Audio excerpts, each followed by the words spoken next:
Avec tout d'abord, et déjà un petit mot de la météo quand même, puisque l'on va profiter encore d'une très belle journée ensoleillée en ce vendredi, avec du soleil, du ciel bleu et 22 degrés pour les températures.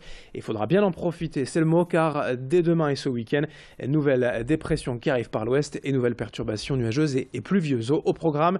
On en reparle juste après ce journal. Ce matin, la première image et surtout la première information à la une, c'est l'arrivée des équipes nationales de basket cette nuit à l'aéroport de l'Île-les-Quins. Les 16 pays qualifiés pour les huitièmes de finale de l'Euro ont déjà tous rejoint la région, la France en tête bien évidemment. La phase finale de l'Euro de basket 2015 démarre demain au stade Pierre-Mauroy avec ses huitièmes de finale et donc 8 matchs au programme ce week-end, 4 samedi et 4 dimanche.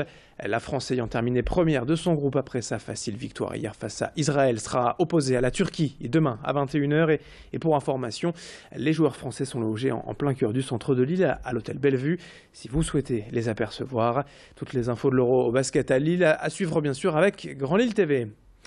L'actualité en images, c'est aussi la rentrée pour l'Université de Lille. Quelques jours après les élèves de primaire et de secondaire, les étudiants ont repris également le chemin des cours.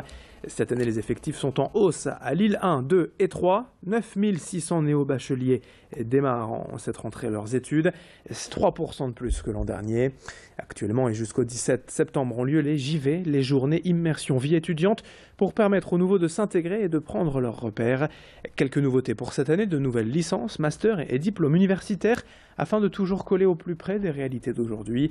L'université développe ainsi sa logique de pédagogie innovante, moins de cours magistraux, plus de cas pratiques. Explications complémentaires au micro d'Idil Gunaï et de Sophie Laden avec une des responsables de Lille 3 qui déplore tout de même la baisse du budget. Nos missions se multiplient, on en est tout à fait content. Nos étudiants, le nombre de nos étudiants augmente, mais nos budgets n'augmentent pas. Donc c'est toujours à la fois une satisfaction de voir que l'université attire de plus en plus, et pour de très bonnes raisons. Je rappelle que un étudiant, un jeune diplômé de l'université a bien plus de chance, c'est vraiment une chance, une clé de réussite pour lui. Donc on est content que l'université les attire. En même temps, il faut, comme je vous le disais tout à l'heure, que les budgets suivent et on n'a pas d'assurance là-dessus. 7h33 en direct sur Grand Lille TV, puisqu'on parle de rentrée universitaire, on enchaîne avec les écoles lilloises qui sont en plein dans leur fameuse et traditionnelle intégration, souvent montrée du doigt tout de même, car comparée à des bizutages, eh bien certaines formations comme l'ISTC à Lille préfèrent jouer la carte de la solidarité pour intégrer les nouveaux étudiants. Hier matin, par exemple, plusieurs binômes composés d'un ancien et d'un nouvel élève ont ainsi arpenté les rues du centre-ville. L'objectif étant de vendre des porte-clés au bénéfice de l'association Habitat et Humanisme. Un exercice pour apprendre à se connaître, mais aussi faire ses premiers pas de communicant en allant directement interpeller les personnes dans la rue. L'an dernier, plus de 1000 € ont ainsi été récoltés par cette opération. Xavier Silly a rencontré l'un de ses binômes hier matin en pleine action. Et tout de suite, on part par groupe de 3, donc c'est des groupes quand même qui sont petits. Et donc ça permet de rencontrer, de parler, parce que avec les personnes, on se balade quand même dans l'île pendant 2 heures. Donc ça permet de rencontrer les personnes, de se balader avec. Et puis après, quand on revient voir donc les L2 pour les L3 maintenant, on est fiers de leur donner l'argent qu'on a récolté aussi pour l'association. Je trouve que c'est un bon moyen et on est fiers, on est contents. Cette première journée est très intéressante, ça fait une première action de communication directement dans la rue avec les passants, une personne lambda et donc très sympa, contrairement à un bitutage classique où ça va juste être déambulé dans les rues. On enchaîne avec d'autres images et encore du sport après le basket. Dans ce journal, on parle football avec l'académie Florent Balmont, ouverte depuis cette semaine au complexe futsal de Villeneuve d'Ascq.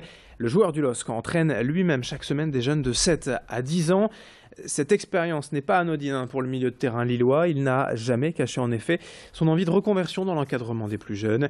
Cette académie Florent Balmont, c'est aussi un projet fédérateur avec la participation de nombreux joueurs du LOSC. Rio Mavouba, Marvin Martin, Sébastien Corchia ou encore David Rosenal. Ils ont tous répondu à l'appel de leurs coéquipiers et viendront eux aussi chaque semaine entraîner les jeunes de l'académie. 400 enfants sont inscrits pour le moment, mais sachez qu'il reste des places. On écoute Flo Balmont au micro hier de Xavier Silly. Il n'y a pas énormément de choses pour les 3-6 ans, donc ça c'est un plus. Et les 7-10 ans de progresser dans une formation où voilà, le point positif c'est qu'il y a énormément de joueurs pros qui sont là pour venir entraîner, donc c'est un plus pour les gamins je pense. Ils viendront, voilà, le lundi ça sera Rio et Marvin, le lundi soir de 17h30 19h, le mardi soir ça sera Seb Corchia 17h30 19h, le jeudi ça sera moi et le vendredi ça sera David Rosenal. Donc il reste de la place, donc il faut appeler voilà, au futsal au numéro pour s'inscrire rapidement parce qu'on a déjà 400 enfants. Et voilà, je pense que ça marche très très bien, mais je pense qu'on peut encore s'inscrire et il faut le faire rapidement. Et puisque l'on parle de football, notez l'entraînement et la conférence de presse du LOSC ce matin au domaine de Luchin à 10h30. Demain après-midi, les Dogs se déplacent à Lyon pour la 5e journée de Ligue 1.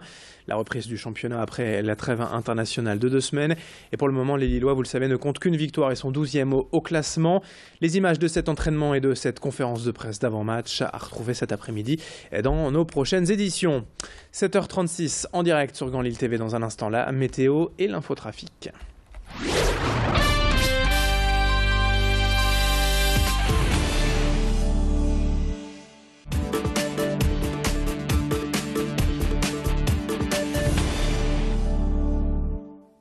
La météo et votre infotrafic. Bonne matinée sur Grand Lille TV.